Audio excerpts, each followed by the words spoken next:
जैसे कि दोस्तों मैं आपको बताया था कि झारखंड पुलिस के लिए मैं आपको सेकंड पार्ट लेके आऊँगा, जहाँ पे मैं बताऊँगा कि अगर आपका रजिस्ट्रेशन कंप्लीट हो गया है उसके बाद आपको कैसे क्या करना है। दोस्तों अगर आपने रजिस्ट्रेशन अभी तक कंप्लीट कर चुके हैं तो आपको यहाँ पे अगर आपका लॉगिन होता है और आगे का प्रोसेस यहाँ पे फिल होता है तो फिल करिए, कोई दिक्कत नहीं। अगर नहीं हो पाता है तो आपको 24 आवर्स से लेके 48 घंटे यहाँ पे वेट करना होगा, नहीं 24 घंटे से लेके 48 घंटे तक वेट करना होगा। उसके बाद से आप जो फॉर्म है आगे फिल होगा, ठीक है। तो यहाँ पे मेरा हो चुका है, तो आगे मैं यहाँ पे अप्लाई करके दिखाता हूँ कैसे क्या करना है। तो आपको रजिस्ट्रेशन हो चुका है तो सिंपली आपको नीचे वाले बटन यानी कैंडिडेट लॉगिन पे करना है, क्योंकि आपके पास रजिस्ट्रेशन नंबर पहले से ही मौजूद होगा। तो आपको रजिस्ट्रेशन नंबर और यहाँ पे डेट ऑफ बर्थ डाल के सिंपली लॉगिन होना है। अगर लॉगिन हो जाता है आगे की प्रोसेस यहाँ पे फिल करने के लिए आता है, तो आप फिल कैसे करेंगे नहीं वाला हूँ, तो वीडियो को एंड तक जरूर देखिएगा। सिंपली यहाँ पे रिफ्रेश होकर आ चुका है रजिस्ट्रेशन नंबर और यहाँ पे डेट ऑफ बर्थ और कैप्चा कोड मुझे फिल करना है। तो मैं चलिए फटाफट फिल कर लेता हूँ। तो सिंपली यहाँ पे देखिए फॉर्म ओपन हो के आ चुकी है। अगर आप रजिस्ट्रेशन तुरंत करते हैं तुरंत फिर से लॉगिन करने के बाद इस तरीके से आ जाता है तो आप फॉर्म को फिलअप कर सकते हैं। अन्यथा अगर नहीं आता है रीडायरेक्ट होकर फिर से रजिस्ट्रेशन नंबर ही शो करता है, इस तरीके से फॉर्म खुल के नहीं आता है, आपको ध्यान से देख लेना है।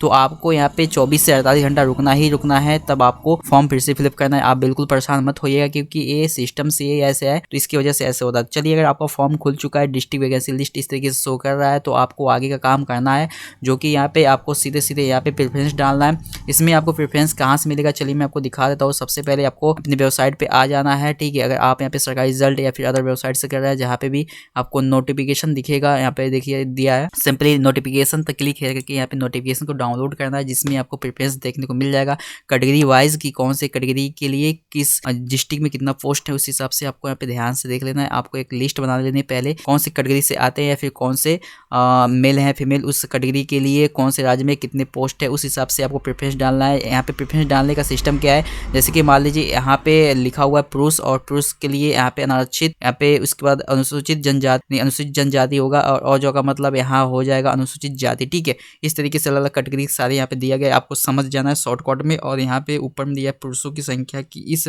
जाति के पुरुष लोग का इतना सेट है और महिला लोगों के लिए इतना है, ठीक है। उस हिसाब से आपको डालना है। ये जो रिक्तियाँ दिखा रहा है दोस्तों यहाँ पे फेस के लिए है, जिसका नियमित रेगुलर के साथ जो भी लोग यहाँ पे आवेदन कर रहे हैं, देख सकते हैं नियमित लिखा हुआ है, तो उनके लिए।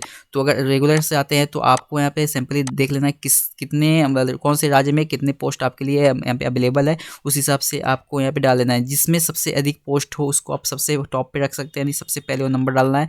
जैसे कि मान लीजिए रांची है तो आपको यहाँ पे रांची को 1 नंबर पे डाल सकते हैं अगर आपका इसमें पोस्ट है, ठीक है। जैसे कि इसमें पोस्ट है तो अगर आपका है तो डालेंगे, नहीं तो इसको लास्ट में डालना है, ठीक है।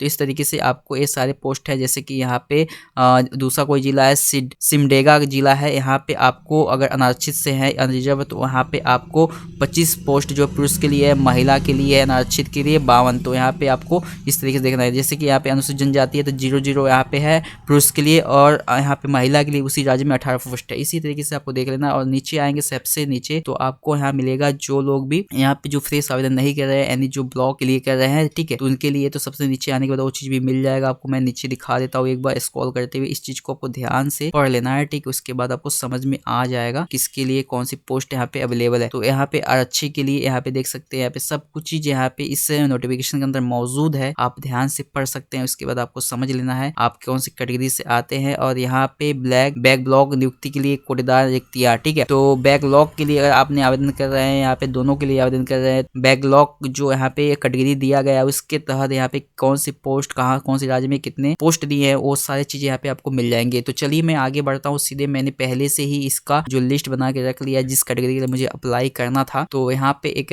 मुझे मेरे पास फॉर्म है जिसके लिए मैं यहाँ पे अप्लाई कर रहा हूँ, जिसको मुझे रेगुलर के लिए वैकेंसी अप्लाई करना था, सिर्फ मुझे रेगुलर दिख रहा है, ठीक है। अगर आप बोथ सेलेक्ट करते तो बैकलॉग और रेगुलर दोनों शो किया होता, तो यहाँ पे मैंने सिर्फ रेगुलर किया था, इसकी वजह से यहाँ पे प्रेफरेंस में सारे वैकेंसी टाइप में आपको रेगुलर देखने को मिल रहा है, ठीक है। तो चलिए यहाँ पे सिंपली प्रेफरेंस में क्लिक कर लेता हूँ। तो मुझे यहाँ पे अपनी हिसाब से कैटेगरी के हिसाब से मैंने यहाँ पे अपनी पहले से ही अपने हिसाब से कर लिया है। तो आप भी जिस भी कैटेगरी से हो तो उसको चयन करना है। सबसे ज्यादा पोस्ट जो है मैं यहाँ पे डाल देता हूँ। तो यहाँ पे रांची को कितने नंबर पे आप रखना चाहते हो, तो रांची को सबसे पहला नंबर पे देना चाहता हूँ, तो सबसे पहला मैं देता हूँ यहाँ पे धनबाद को। इस तरीके से आप अलग अलग जिसको भी देना चाहे उस हिसाब से आप यहाँ पे कर सकते हो, ठीक है। तो मैं यहाँ पे अपने हिसाब से सिलेक्ट कर लेता हूँ, जिसको भी जिस नंबर पे रखना हो, कि सबसे पहला मैं धनबाद को रखता हूँ, दूसरा जमता, यहाँ पे देवघर, यहाँ पे देवघर को रखता हूँ। उसके बाद दोस्तों यहाँ पे तीसरा पे जिसको भी रखना चाहते हो तो आप उसको रख सकते हो, कोई दिक्कत नहीं है।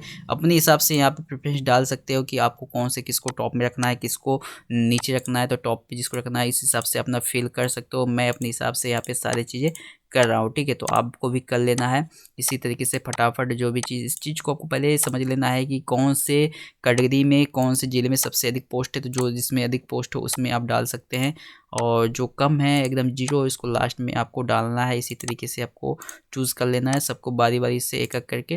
तो मैं यहाँ पे लगभग सब चूज़ कर चुका हूँ, देख सकते हैं। और यहाँ पे लास्ट अब एक बचा हुआ है जिसको मैं, जो यहाँ पे सिलेक्ट हो जाएंगे वो येलो हो जाएंगे, और वो जो नहीं होंगे तो वहाँ पे वाइट हुआ तो उसको भी सिलेक्ट करना। टोटल 17 यहाँ पे प्रेफरेंस डालने हैं जो आपको सब सारे के सारे फिल करने होते हैं। तो मैंने यहाँ पे सिंपली कर लिया। उसके बाद दोस्तों देख सकते हैं यहाँ पे सब कुछ ओके है। उसके बाद आपको कोई दिक्कत नहीं है, आगे यहाँ पे बढ़ जाना है। यहाँ पे नीचे लिखा होगा वैकेंसी सबमिट एंड नेक्स्ट, यहाँ पेमेंट, यहाँ पे सबमिट करते हुए आपको आगे बढ़ना है। क्लिक मैंने कर दिया और यहाँ पे देख सकते हैं सबमिट हो चुका है। अब यहाँ पे 100 रुपीज़ की पेमेंट, ठीक है, 100 रुपीज़ की पेमेंट यहाँ पे लेगा, जो कि यहाँ पे मुझे 100 रुपीज़ का पेमेंट देना ही पड़ेगा। तो इसको ऑनलाइन भुगतान करना है, ठीक है। ऑनलाइन भुगतान करने के लिए आपको सिंपली पे नाउ पे क्लिक करेंगे, और उसके बाद यहाँ पे देख सकते हैं यहाँ पे लिखा already made done is pending kindly wait 2 days. यहाँ पे अगर आपका यहाँ पे पेमेंट डन हो चुका है और यहाँ पे पेंडिंग दिख रहा है तो आपको कम से कम 2 दिन यहाँ पे वेट करना है। उसके बाद आपका जो पेमेंट सक्सेसफुल हो जाता है, फिर आगे का जो फार्मा है उसको कंप्लीट करना होगा। यानी यहाँ पे अब इसके बाद जो है डॉक्यूमेंट अपलोड करने की बारी आएगा, जिसमें आपको हाई स्कूल की मार्कशीट होना होगा यहाँ पे, और भी सिग्नेचर, फोटो इत्यादि होंगे, ये सारे अपलोड हो गए। तो इसमें जो फॉर्म की प्रक्रिया है कुछ ऐसे ही है, 24 आवर्स के बाद यहाँ पे 2-3 स्टेप में कंप्लीट हो रहा है, क्योंकि आपको यहाँ पे 1 बाय 1 करके यहाँ पे कंप्लीट हो रहा है। तो सिंपली अगर हम यहाँ पे पेमेंट कर देते हैं तो दोस्तों देख सकते हैं यहाँ पे जैसे हमने यहाँ पे क्लिक किया तो यहाँ पे आपको पेमेंट इन्फॉर्मेशन पे लेके आ चुका है। और साथ ही साथ यहाँ पे आपको कई सारे मोड मिलते हैं ऑनलाइन पेमेंट करने के लिए, जैसे कि क्रेडिट कार्ड हुआ, डेबिट कार्ड हुआ, नेट बैंकिंग और यूपीआई। तो जो भी आपके पास यहाँ पे सुविधा अवेलेबल उसके माध्यम से आप पेमेंट कर सकते हैं। तो सिंपली दोस्तों यहाँ पे हम फोटोग्राफ और सिग्नेचर को हमने रेडी कर लिया है, जो कि फोटो साइज यहाँ पे 20 KB से 50 KB के अंडर में होना चाहिए, और सिग्नेचर की साइज 5 KB से लेके 20 KB के अंडर में होना चाहिए। तो सिंपली हम यहाँ पे चूज फाइल करेंगे। सबसे पहले फोटोग्राफ को लेते हैं, हमने फाइल बना के पहले से रख लिया, आप इसी तरीके से रख सकते हो। सिंपली अपने फाइल पे सिलेक्ट करना है, तो मैं यहाँ पे फटाफट कर लेता हूँ। तो सिंपली फोटो सेलेक्ट होने के बाद आपको चूज फाइल पे जाके फिर से सिग्नेचर को टेकअप करना है, जहाँ पे भी अपने फाइल बना के रखी हुई है। तो सिंपली आपको यहाँ पे जैसे चूज करने के बाद यहाँ पे नीचे अपलोड का बटन दिखेगा, उस पर आपको क्लिक करके अपलोड करना है। उसके बाद ऊपर यहाँ पे सिंपली आ जाएगा फोटोग्राफ अपलोड सक्सेसफुली, यहाँ पे ओके कर देना है, आपका फोटोग्राफ यहाँ पे शो कर जाएगा। उसी तरीके से यहाँ पे चूज फाइल करके आपको सिग्नेचर को टेकअप करना है और सिंपली अपलोड फाइल पे क्लिक करना है। सिंपली यहाँ पे सक्सेसफुल हो जाएगा, आप देख सकते हो। और यहाँ पे आपका जो सिग्नेचर है यहाँ पे शो कर जाएगा। और उसके बाद आपको नेक्स्ट जो स्टेप है यहाँ पे फाइनल सबमिट एंड नेक्स्ट है, जो यहाँ पे देख सकते हैं, यहाँ पे सिंपली क्लिक कर देना है। क्लिक करने के बाद आपका यहाँ पे फाइनल सबमिट हो चुका है। उसके बाद आपको ये प्रिंट आउट लेना है, आपका यहाँ पे प्रिंट एप्लीकेशन पे क्लिक करना है। सिंपली आप देख सकते हैं फाइनल प्रिंट आउट यहाँ पे रेडी हो चुका है। इसको आप प्रिंट आउट करके रख सकते हो या फिर पीडीएफ फाइल में बना के रख सकते हो। वीडियो कैसा लगा कमेंट बॉक्स में जरूर बताइएगा। ऐसे लेटेस्ट इन्फॉर्मेशन हमारे चैनल पे आते रहते हैं। वीडियो को लाइक करिए और चैनल को सब्सक्राइब जरूर करके रखिए, क्योंकि नए वीडियो पर सबसे पहले आपको मिलती रहे। तो आज के लिए बस इतना ही। जय हिंद, जय भारत।